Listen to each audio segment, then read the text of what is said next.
Hello and welcome to this lesson plan for the Revit user interface intro. We will take a look at creating custom families in this video. This is part 5 of 5. My name is John Harridge and I will be your host today for this lesson. Now let's take a look at the learning objectives for video 5. For the first objective, we'll take a look at changing type properties of a Revit family. This could be changing a door or a window component to add a new size. So that could be used repeatedly across a project.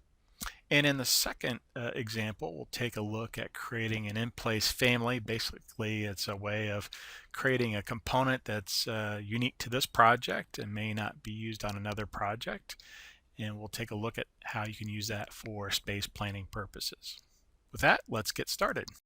In this exercise, you open an existing project file, modify a door family, and create an in-place family. To begin, let's go ahead and open up the Revit file, Revit Intro Exercise 5.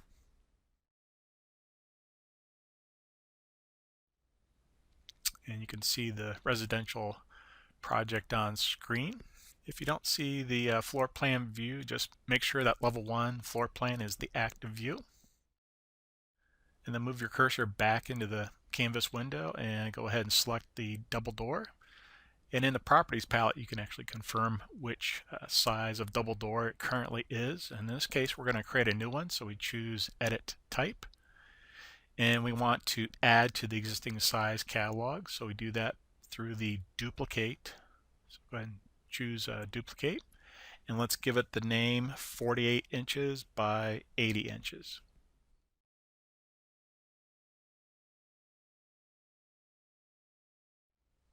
And then click OK to accept.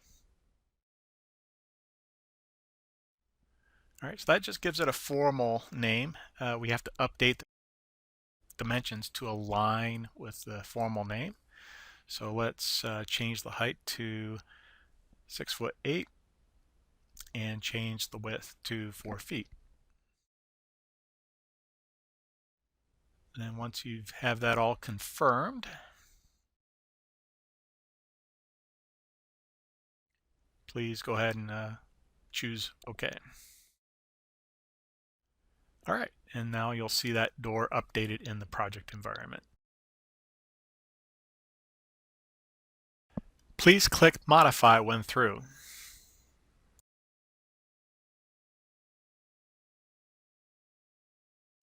In this next exercise, we will help the client visualize their surroundings by modeling an in-place family for a hallway clock, as shown here.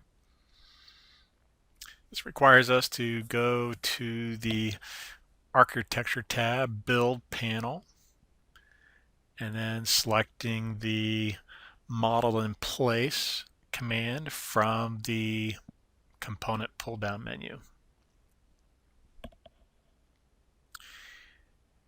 In the upcoming dialog box, let's select Generic Models, as that would be the appropriate category for what we're trying to accomplish here, and then choose OK. And let's give it the name Hall Clock and select OK to continue. And then you'll see that the ribbon has been replaced by a Create ribbon, and we're going to use the form tools. In this example, we'll use a simple extrusion object. We'll choose Extrude, and then we'll give its height as 6 inches for the base of the clock. And when you hit the Enter key, you'll see that dimension endpoint value appear in the Properties palette. Next, move your cursor into the canvas window, and we'll pick up the rectangle sketch tool. And we want to create a rectangle that's approximately 1 foot by 1'4" for the base.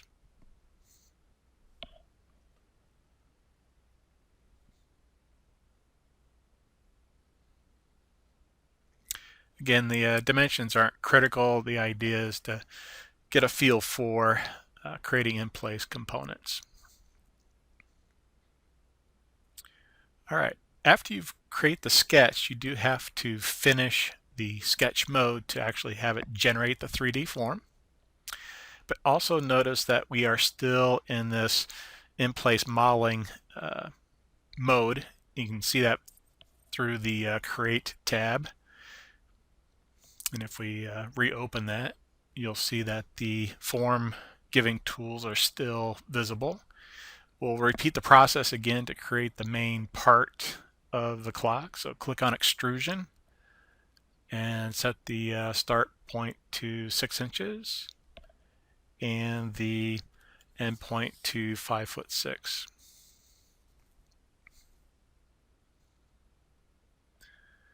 Again, pick up the rectangle sketch tool, and what we'll do this time is we'll actually create an offset. So we'll set that to -2 inches and hit the enter key to accept that value, and then basically trace over the 2 diagonal points that you used to create the base part of the clock, and then choose the finish mode to end that sketch and also generate that form. And then to complete the process, go ahead and choose finish mode, and that will complete the in-place component for the hallway clock. With that, let's take a look at next steps.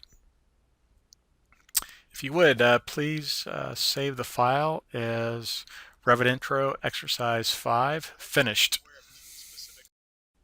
Now let's review the objectives that we accomplished in this lesson. First, we were able to change type properties of an existing family to create a new size for future use in the project.